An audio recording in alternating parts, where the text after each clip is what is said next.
असतो मा सद्गमय तमसो मा ज्योतिर्गमय मृत्योर्मामृतं गमय।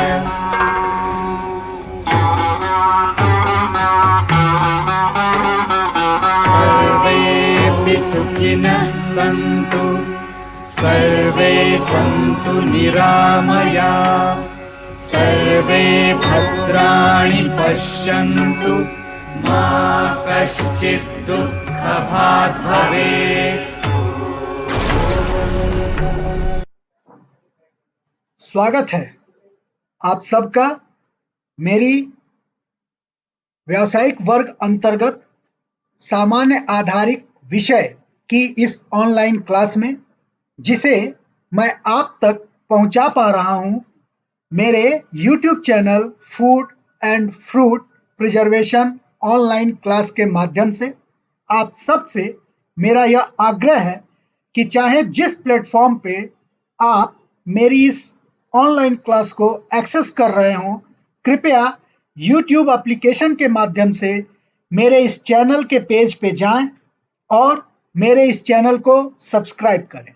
साथ ही साथ बेल आइकन को दबाना न भूलें, क्योंकि यदि आप ऐसा करते हैं तो जैसे ही मैं कोई नई क्लास अपने इस चैनल पे अपलोड करूंगा, उसकी तत्काल सूचना निर्बाध रूप से आप तक पहुंच पाएगी। पिछली क्लास में हमने क्या पढ़ा था? पिछली क्लास में हमने पढ़ा था भारतीय संस्कृति और भारतीय संस्कृति के अभिमान्य तत्व पर्यावरण को। हमने भारतीय संस्कृति को जाना था और साथ ही साथ भारतीय संस्कृति के संदर्भ में पर्यावरण को भी जाना था। आज की क्लास उसी क्रम में, आज की इस क्लास में हम उसी क्रम में भारतीय संस्कृति के विभिन्न तत्व और उन तत्वों के माध्यम से पर्यावरण, उन तत्वों और हमारे पर्यावरण के बीच में क्या संबंध है, इसको समझने का प्रयास करेंगे। कुछ सूचनाएं आपकी स्क्रीन पे एक के बाद एक आ रही हैं, कृपया उनका अवलोकन करें।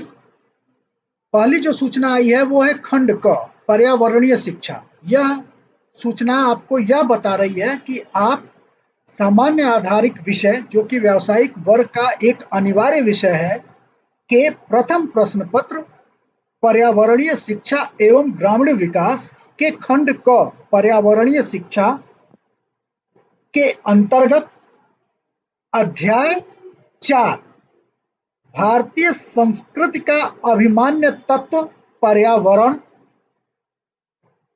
तथा प्रकृति आधारित जीवन व्यवस्था के अंतर्गत भारतीय संस्कृति के विभिन्न तत्वों में पर्यावरण कैसे रचा बसा है, कैसे ये तत्व पर्यावरण की प्रमुखता को सिद्ध करते हैं, पर्यावरण की महत्ता को दर्शाते हैं, हमारे समाज को पर्यावरण के सार्वभौमिकता का बोध कराते हैं। इन्हीं सब को हम देखेंगे, इन्हीं सब को हम जानेंगे और समझेंगे। तो कुछ सूचनाएं आपकी स्क्रीन पे फिर से आ रही हैं, उनको भी अवलोकित करिए, उनको देखिए। क्या लिखा जा रहा है? लिखा जा रहा है कि हजारों वर्ष प्राचीन हमारी भारतीय संस्कृति हमें हर प्रकार के जीवों का आदर तथा प्रकृति के साथ मिलजुल कर रहने की शिक्षा प्रदान करती है। पिछली क्लास में एक श्लोक को मैंने कोट किया था, सर्वे भवन्ति सुखिनः सर्वे सन्तु निरामया सर्वे भद्राणि पश्यन्तु मां कष्ट दुख भाग भवेत्। वही यहाँ पे कहा जा रहा है कि हमारी जो भारतीय संस्कृति है ये समस्त संस्कृतियों का ओरिजिन है, सबसे पुरानी, सबसे प्राचीन, हजारों हजार साल पुरानी। जब कोई नहीं था तब केवल और केवल यही था, यही थी सनातन हमारी भारतीय संस्कृति। और हमारी संस्कृति ने यह संदेश दिया, सर्वे भवन्ति सुखिनः, सभी लोग सुखी हों, सर्वे सन्तु निरामया, सभी लोग निरोग हों। हमें हमारी संस्कृति क्या बता रही है, क्या समझाती है, क्या बताती आ रही है, किस चीज को फॉलो करने के बारे में प्रेरित करती है, वो ये है कि हमें हर प्रकार के जीवों का आदर करना चाहिए और प्रकृति के साथ मिलजुल कर रहने की आदत को डालना चाहिए। प्रकृति के साथ मिलजुल कर रहना चाहिए, उतना ही लो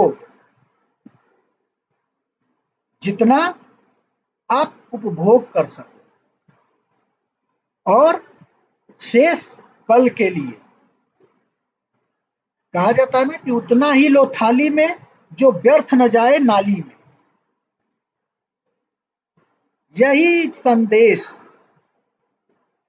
हमारी संस्कृति हमें देती है, प्रकृति के साथ मिलजुल कर रहने के लिए।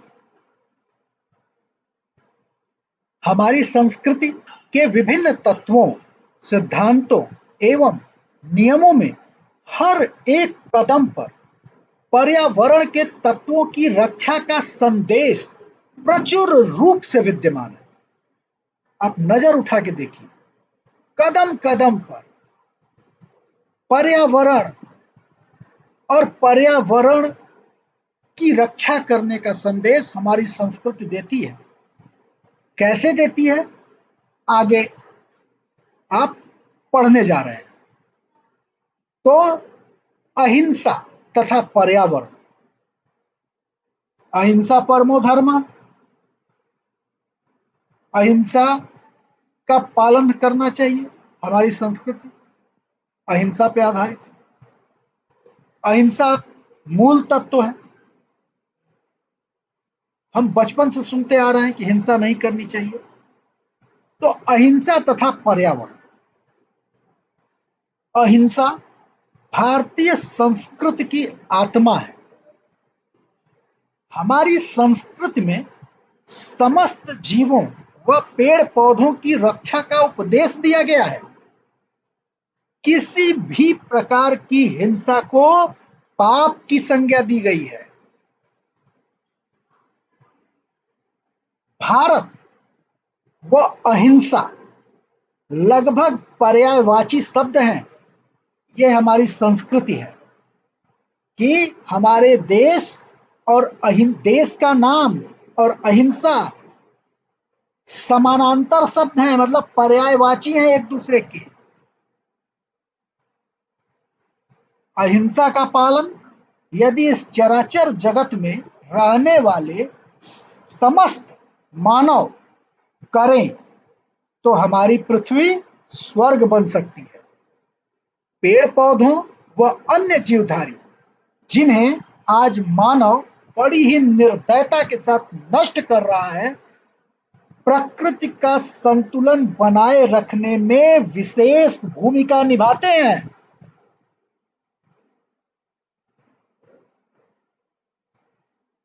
अहिंसा के मार्ग से हटकर यदि हम उनका व्यापक संहार करते हैं तो फिर ये प्रकृति हमें कैसे क्षमा कर सकती है। और यही दंड हम भोगने के लिए आज अभिशप्त हो चुके हैं। हमारी पीढ़ियां, आने वाली जो पीढ़ियां हैं वो अभिशप्त हो चुकी हैं हमारी इसी नादानी के कारण।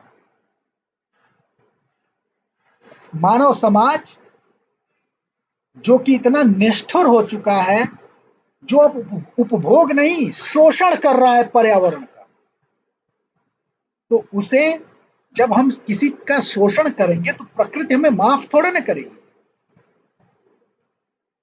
तो अहिंसा तथा पर्यावरण, पर्यावरण जो है वो रचा बसा है हमारी भारतीय संस्कृति में।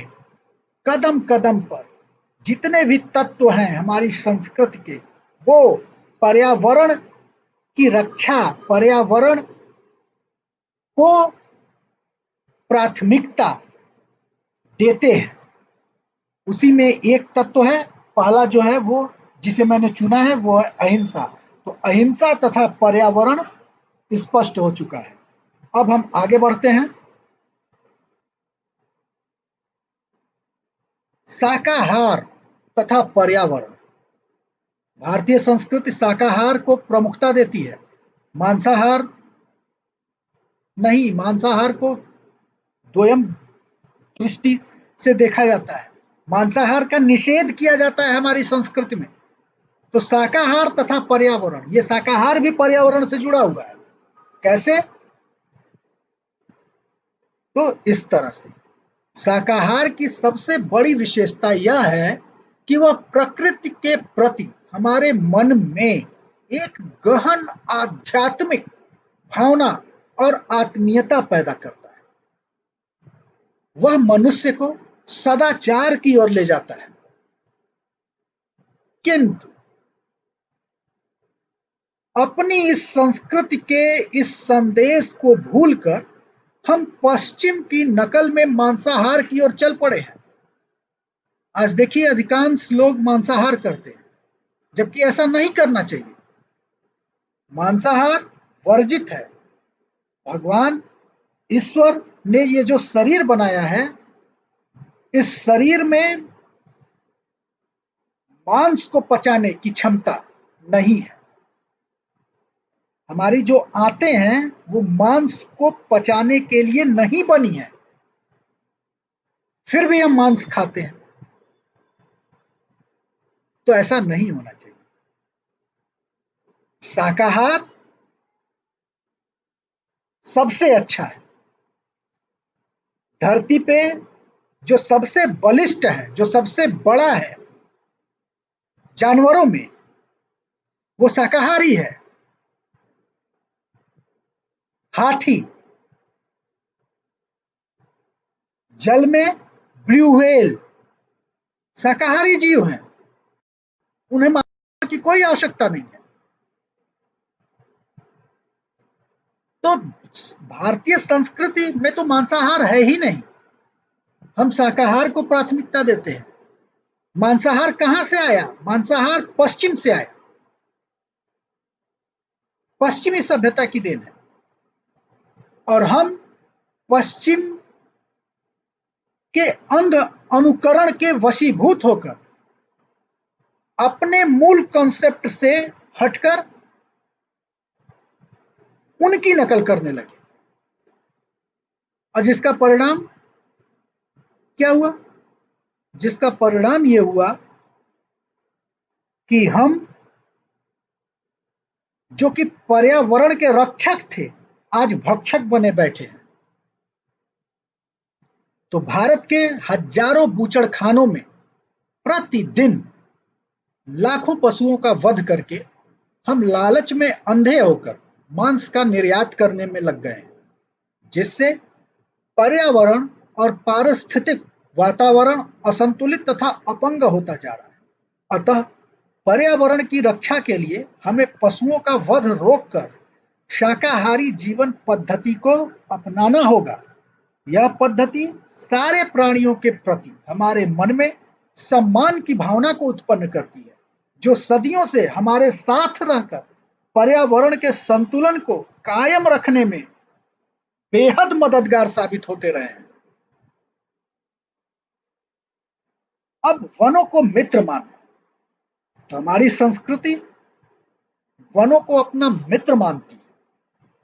वो यह मानती है कि वन हमारे जीवन के लिए सर्वाधिक महत्वपूर्ण है। ठीक उसी प्रकार एक आदर्श जीवन हेतु आदर्श मित्र का होना परम आवश्यक है। मित्र ही वह व्यक्ति है जिससे हम हर तरह की बात कर सकते हैं। अगर वो हमारा शुभेच्छु हुआ तो वो हमें गलत पथ के चयन करने में बाधा बनता है, वो हमें सद्मार्ग की ओर ले जाता है। और वन हमारे शुभेच्छु हैं, मानव के शुभेच्छु हैं। और इस बात को किसने पहचाना था? इस बात को हमारी भारतीय संस्कृति ने आज से हजारों हजार साल पहले इस बात को माना था। उसने उसमें मतलब भारतीय संस्कृति में वनों को मित्र की संज्ञा दी गई है। भारतीय संस्कृति वनों को मित्र मानती है। प्राचीन काल में हमारे ऋषि मुनि वनों में निवास करते थे और आज भी देश के जो आदिवासी हैं उनको वनों से इतना प्यार है कि वो अपने वनों को छोड़कर शहरों में अगर आप प्रलोभन भी देंगे तो वो नहीं आकर बसेंगे। उन्हें अपने वन क्षेत्र ही प्रिय हैं। किंतु हमारे जैसे लोग पश्चिमी संस्कृति का अनुकरण करके आर्थिक विकास और औद्योगिकीकरण की दौड़ में इस कदर अंधे हो गए हैं कि वनों को काट काट कर हमने धरती को ही नंगा कर डाला है। और दुष्परिणाम क्या भोग रहे हैं कि पर्यावरण असंतुलित हो गया है। और इस असंतुलन के कारण बाढ़, भूस्खलन, भूकंप, वर्षा की कमी, भूक्षरण, सूखा जैसे दैत्यों का सामना करना पड़ रहा है। इन दैत्यों से बचना है तो वनों को अपना मित्र बनाना पड़ेगा। और जब हम वनों को मित्र मान लेंगे फिर से और वनों को अपना मित्र बना लेंगे और मित्र की भांति उनका संरक्षण करेंगे तो उनके विनाश के प्रतिफल स्वरूप जो दुष्परिणाम उत्पन्न हुए हैं वो समाप्त हो जाएंगे और हम उन दुष्परिणामों से बच जाएंगे। वृक्षों को पूज्य मानना, हमारी संस्कृति वृक्षों को पूज्य मानती है। वृक्षों की पूजा की जाती है और इसी कारण आप पीपल में जल देते हैं। देखिए हमारी जो संस्कृति है ना, हमारा जो सनातन धर्म है ये शुद्ध विज्ञान है। इसे धर्म की दृष्टि से तो देखिए ही, साथ ही साथ थोड़ा इसको विज्ञान की दृष्टि से देखिए। जो भी चीजें मानव के लिए लाभकारी है, हितकारी है, उनमें धार्मिक एंगल फिट कर दिया गया है। कहा जाता है कि शनि का प्रकोप चल रहा है तो पीपल को जल दो। पीपल को जल इसलिए दिया जाता है क्योंकि एकमात्र धरती पे पीपल ही एक ऐसा वृक्ष है जो 24x7 आपको ऑक्सीजन देता है। अन्य सारे वृक्ष भी ऑक्सीजन देते हैं लेकिन सिर्फ दिन में। फोटोसिंथेसिस की जो क्रिया होती है क्लोरोफिल की उपस्थिति में, जब सूर्य का प्रकाश पेड़ों पर पड़ता है तो वो क्लोरोफिल की मौजूदगी में अपना भोजन बनाते हैं और इस भोजन बनाने की क्रिया में वो कार्बन डाइऑक्साइड लेते हैं और ऑक्सीजन को छोड़ते हैं।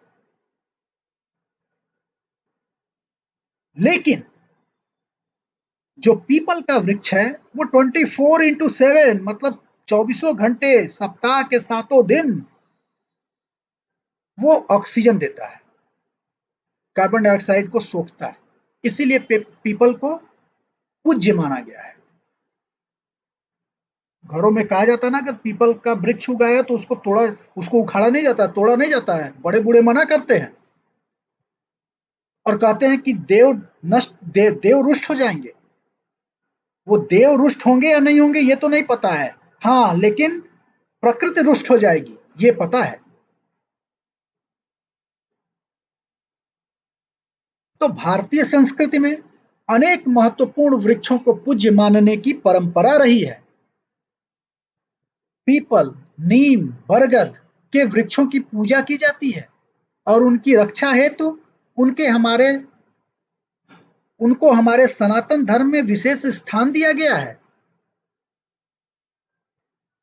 और इस विशेष स्थान देने के पीछे जो प्रयोजन है वह यह है कि इन वृक्षों के पत्ते, बीज, डंठल, जड़, फल, मतलब कि हर एक हिस्से में अनेकों नेक रोगों को समाप्त करने, उनके निवारण करने की शक्ति छुपी हुई है। एक कहानी याद आ रही है।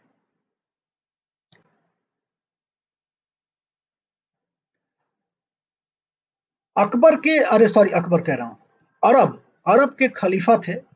उन्होंने भारतीय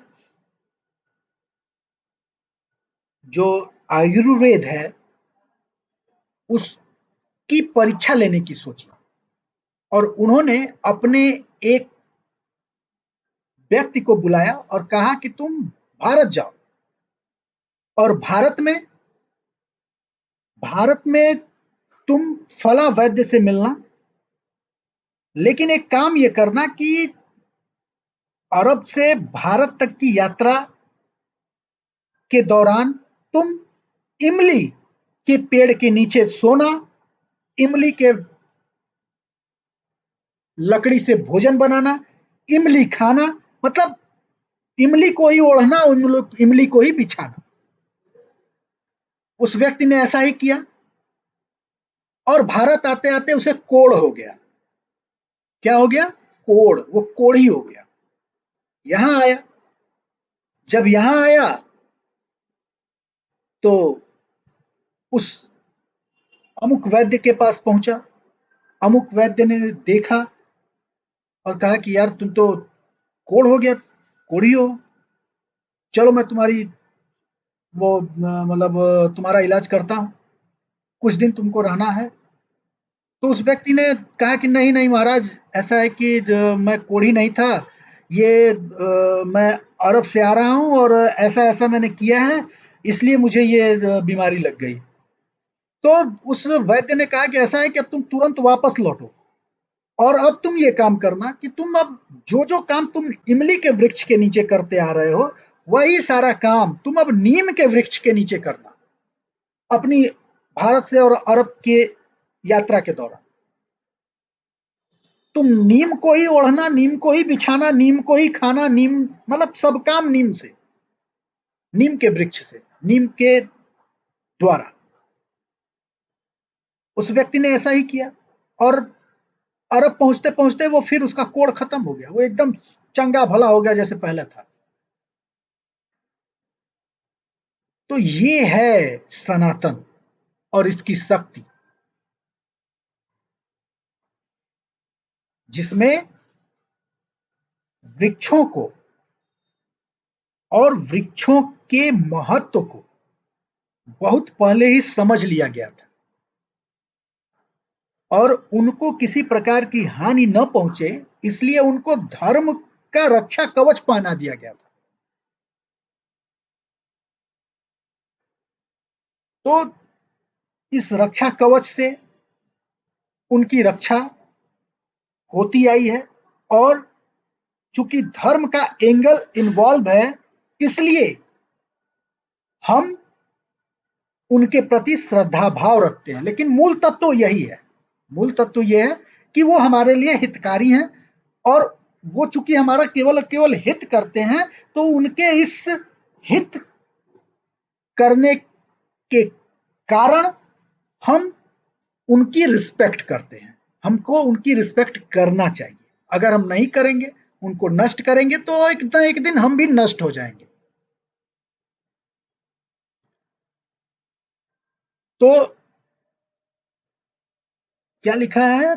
इसका कारण एक तो मतलब कि उन्हें हमारे धर्म में एक विशेष स्थान प्रदान किया गया है। इसका कारण यह है कि एक तो इन वृक्षों के पत्ते, बीज, डंठल, जड़ व फल में अनेक रोगों के निवारण की शक्ति छुपी हुई है। दूसरे, समस्त वृक्ष दिन में कार्बन डाइऑक्साइड ग्रहण करते हैं और हमें जीवनदायिनी गैस ऑक्सीजन प्रदान करते हैं।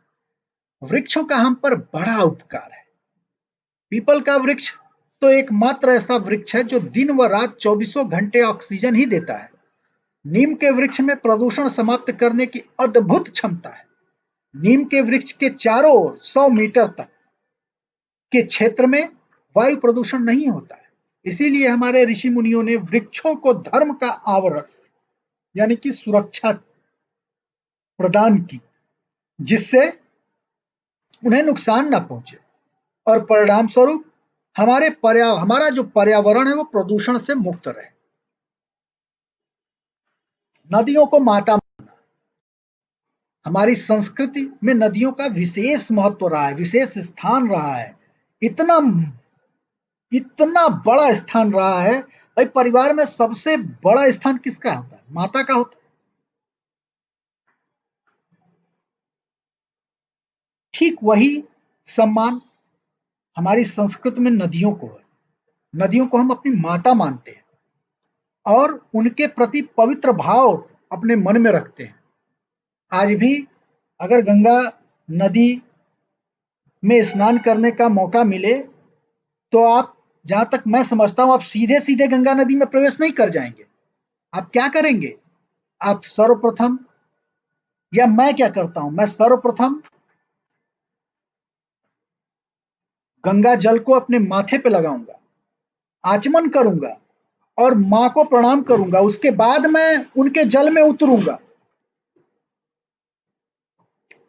तो नदियों को माता मानने का संदेश आज से हजारों वर्ष पूर्व हमारी भारतीय संस्कृति ने ही दिया था। शायद इसी कारण आज तक हम गंगा नदी को गंगा मां के नाम से संबोधित करते हैं तथा उनके पवित्र जल को सम्मान के साथ अपने माथे से लगाते हैं और आचमन करते हैं। जब तक नदियों के प्रति हमारी भावना माता के समान रही, तब तक तो हमने उनका मां के समान आदर किया तथा उनकी पवित्रता को बनाए रखा। किंतु जब हम पाश्चात्य संस्कृति की औद्योगिकीकरण की दौड़ में अंधे होकर दौड़ने लगे और हमने उद्योगों का कचरा तथा सीवर का मल व गंदगी नदियों में डालना शुरू कर दिया, नदियों में प्रवाहित करना शुरू किया, तो जाने अनजाने हमने जल को प्रदूषित कर दिया और जल प्रदूषण की गंभीर समस्या आज विकराल रूप में हमारे समक्ष मुख बाए खड़ी हो गई और लग रहा है कि वो हमारा भविष्य ही निगल जाएगी।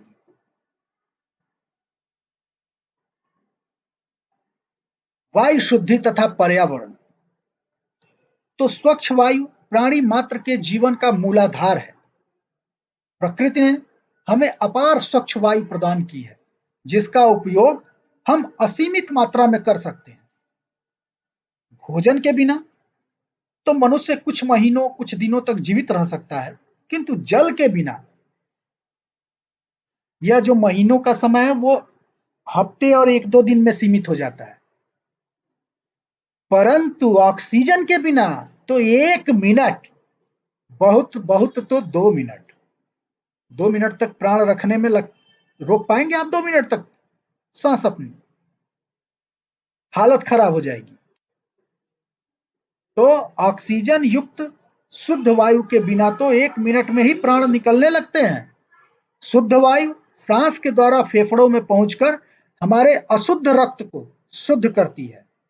किंतु आज हमने औद्योगिकीकरण, वाहनों के धुएं, बम विस्फोटों तथा वनों की अंधाधुंध कटाई करके वायु को इतना अशुद्ध और प्रदूषित कर दिया है कि सांस लेने के लिए स्वच्छ वायु हेतु इंसान तरस रहा है और नित्य नए रोगों का शिकार हो रहा है। ये बात थोड़ी अतिशयोक्ति आपको लग सकती है, क्योंकि आप जहां पे हैं अभी वहां ऐसी समस्या उत्पन्न नहीं है, लेकिन बहुत प्रभावशाली स्थिति में नहीं है। यदि आपको चीन में जाने का मौका मिले, बीजिंग में जाने का मौका मिले, शंघाई जाने का मौका मिले, तो वहां आप जाओगे तो देखोगे कि यह समस्या कितनी विकराल रूप ले चुकी है। दिल्ली में कभी रहने का मौका मिले तो समझ में आएगा कि शुद्ध और स्वच्छ वायु क्या होती है, उसकी अहमियत क्या होती है। वहां के इंसान तरसते हैं। उन्होंने अपने घरों में एयर प्यूरिफायर लगा रखा है। चाइना में तो शुद्ध वायु के सिलेंडर बिकते हैं।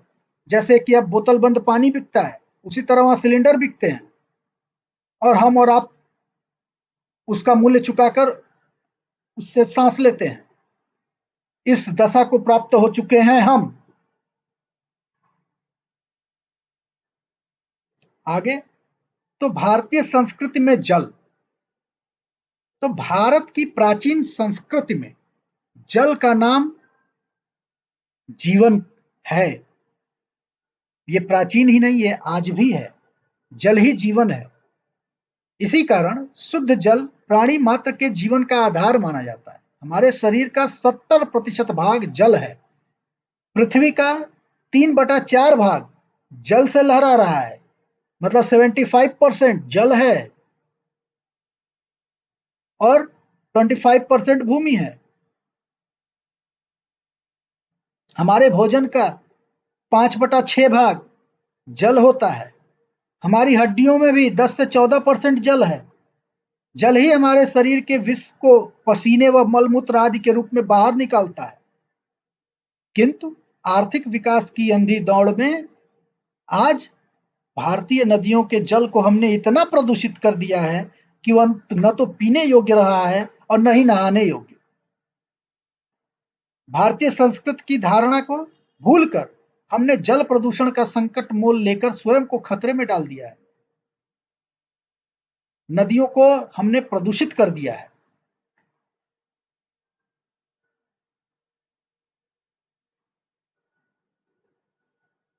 सूर्य की पूजा। तो भारतीय संस्कृति में सूर्य की पूजा की परंपरा पहले से चली आ रही है। इसका कारण शायद यही रहा है कि सूर्य ऊर्जा, ताप, प्रकाश का मुख्य स्रोत है। पेड़ पौधों व फसलों को सूर्य से ऊर्जा मिलती है और वही ऊर्जा अन्न और फलों में कन्वर्ट होकर हमारे शरीर में पहुंचती है। हमारे ऋषि मुनियों का कहना था कि प्रातः सूर्य की किरणों को शरीर पर लेने से शरीर निरोग तथा कीटाणु रहित होता है। इसीलिए सूर्य को अर्घ देने की परंपरा चालू हुई और इसी कारण पहले लोग कम वस्त्र धारण करते थे। किंतु पश्चिमी संस्कृति की चकाचौंध के कारण आज लोग टेरेलिन के मोटे मोटे वस्त्र पहनते हैं। पूरा शरीर ढका रहता है, जिससे शरीर को न तो शुद्ध वायु मिलती है और न ही सूर्य की किरणें। फलतः आजकल बीमारियां बढ़ रही हैं। सबसे ज्यादा जो बीमारियों का स्रोत है वो पेट के बाद विटामिन डी की कमी है। पेट के मतलब डिस्टर्ब होने के बाद शरीर में विटामिन डी की कमी हो रही है। विटामिन डी कहाँ से मिलता है? विटामिन डी सूर्य के प्रकाश से मिलता है और विटामिन डी की कमी के कारण अनेक रोग फैल रहे हैं। जो विटामिन हमको फ्री में मिलता है उसको हम पैसा देके खरीद रहे हैं और खा रहे हैं।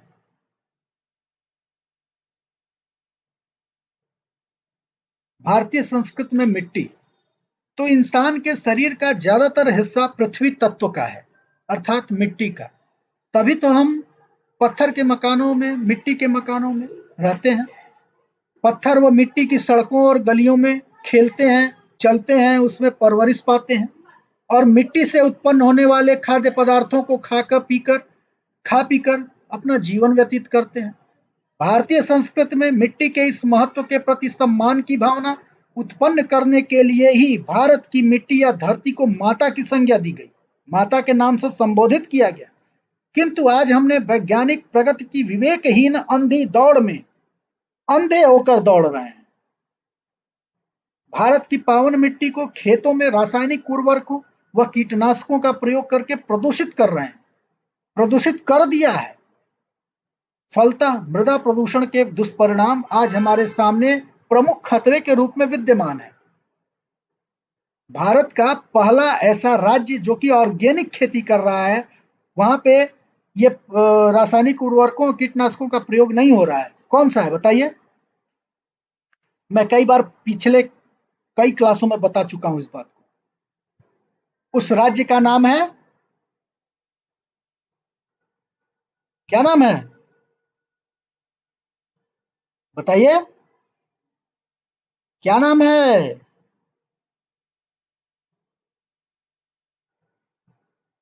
सिक्किम।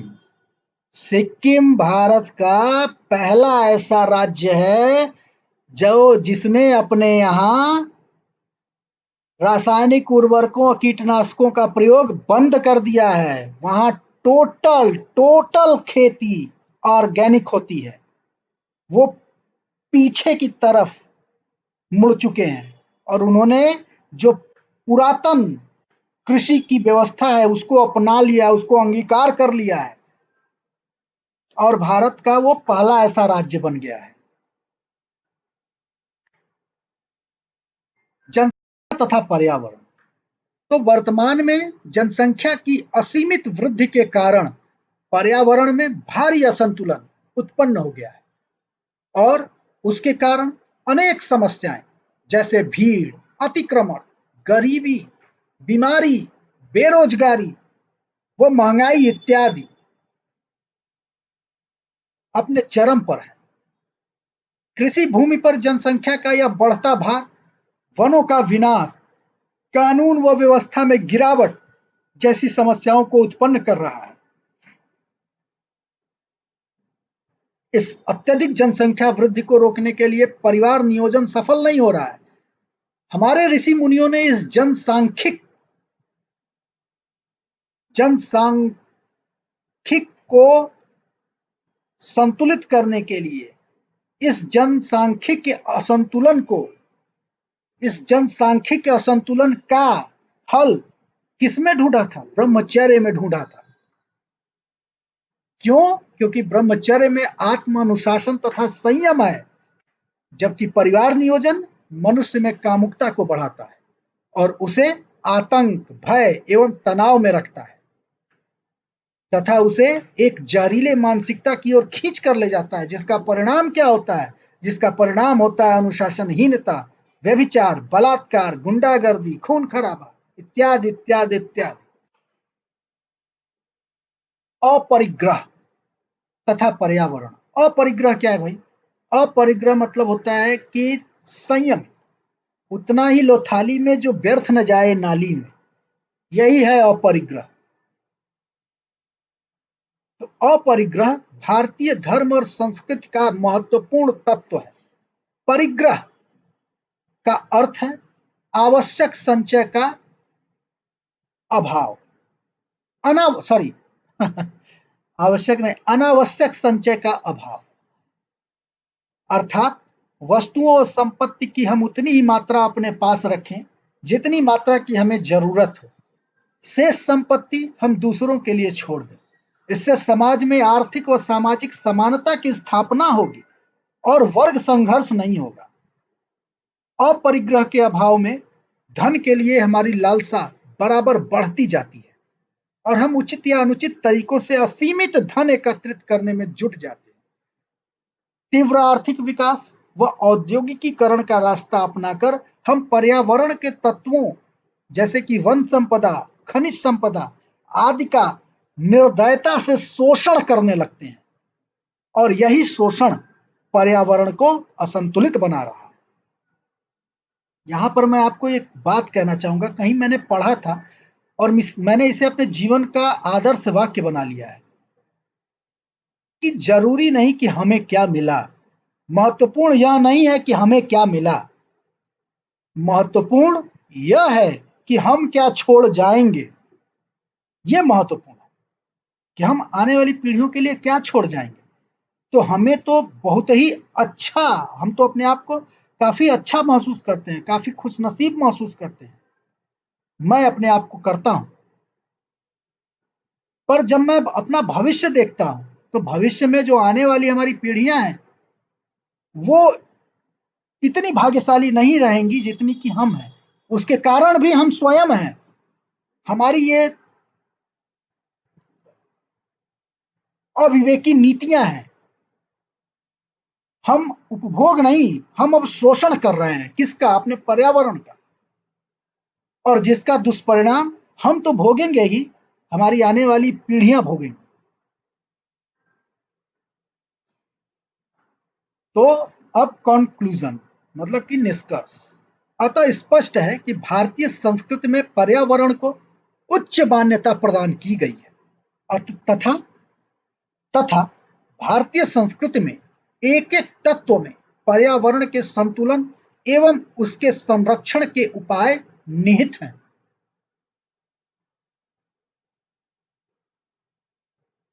आप सब इस वाक्य से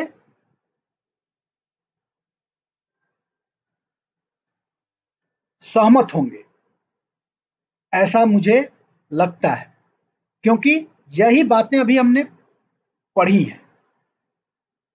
क्या पढ़ा है हमने?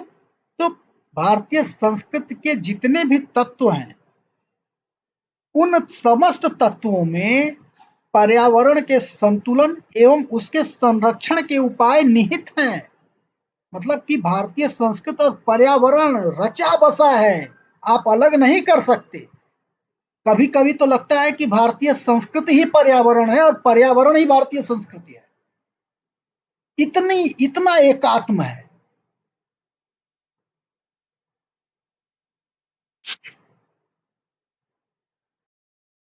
अब आज की क्लास यहीं पे समाप्त करते हैं।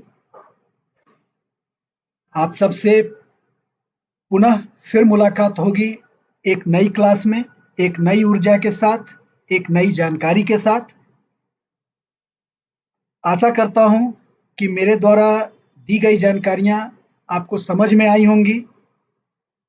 यदि कंटेंट अच्छा लगा हो तो वीडियो को लाइक करें।